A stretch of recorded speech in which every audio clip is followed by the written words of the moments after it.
Okay, so this is where we left off.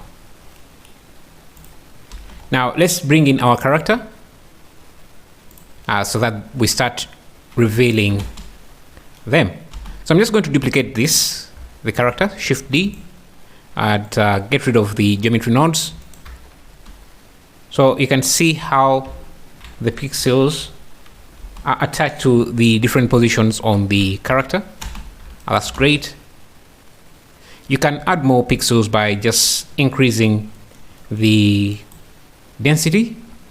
But to keep things simple and my viewport responsive, I'm just going to stick with this for now. And on another time, I can increase the pixel count. Now, the next thing we want to do here is, let's see, is set up the materials so that the character is getting revealed according to the gradient. So I'm just going to go to the shader editor and go to the material tab. Now this character has several materials. So if I just take a look at the set one, you can see this is for the outfit. Let me just use color RGB. Okay, so set two is for that, and set three. Oh, let me unpin this. So set one is for this. We had pinned this, so that's why it was confusing. Set two uses, it's this. So different parts use different materials, and this is the hair, but it doesn't matter. Let's go to set one here and start working on the gradient. So I am going to use our gradient again.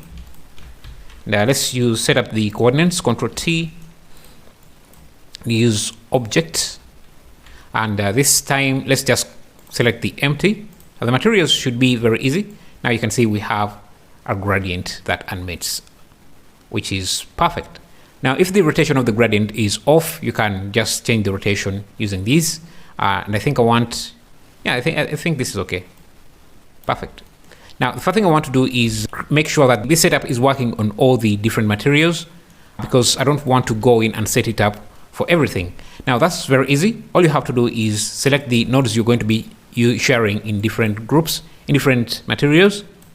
So all of these, because we're going to be mixing this with this shader, so transparency, I want this to also be part of the group, so I can just mix this, and this gradient is going to be our mask. Since I'm using Eevee, I can change the render method, the transparency render method to blend, and that should give me a better gradient. You can see how, let me first add our gradient to add more contrast.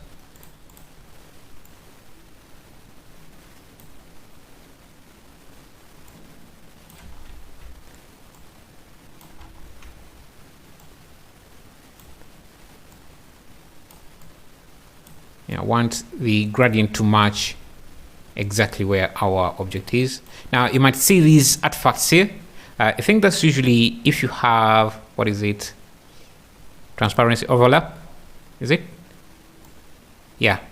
So without that, you can see we get a very nice gradient that we are going to continue on working on to get a better effect. So I know I want to be reusing all these nodes in the different materials we have. So I'm just going to select all of them, Ctrl G to create a node group.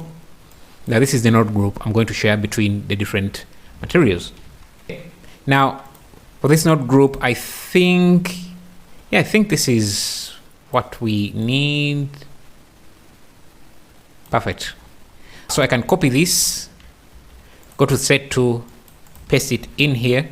So set 2 is these parts of the character dress or cloth, and just have to basically switch things up, and you can see now the reveal is working on those parts as well.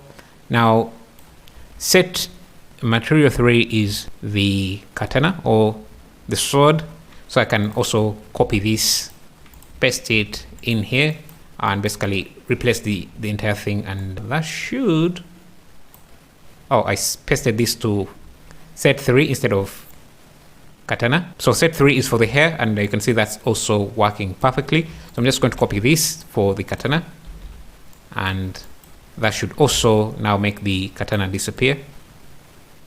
And any changes I want to do, I just have to go into this node, since it's being shared between the different materials, and make changes to this, and it will affect all the other pieces, which is perfect. Perfect. Just like that. Now, if I bring back the pixels, so we should be this. Okay, so now we have the gradient. Now let's make sure that our geometry nodes is also set up correctly. Yeah, so make sure this is our final output. And we can see that everything matches up correctly.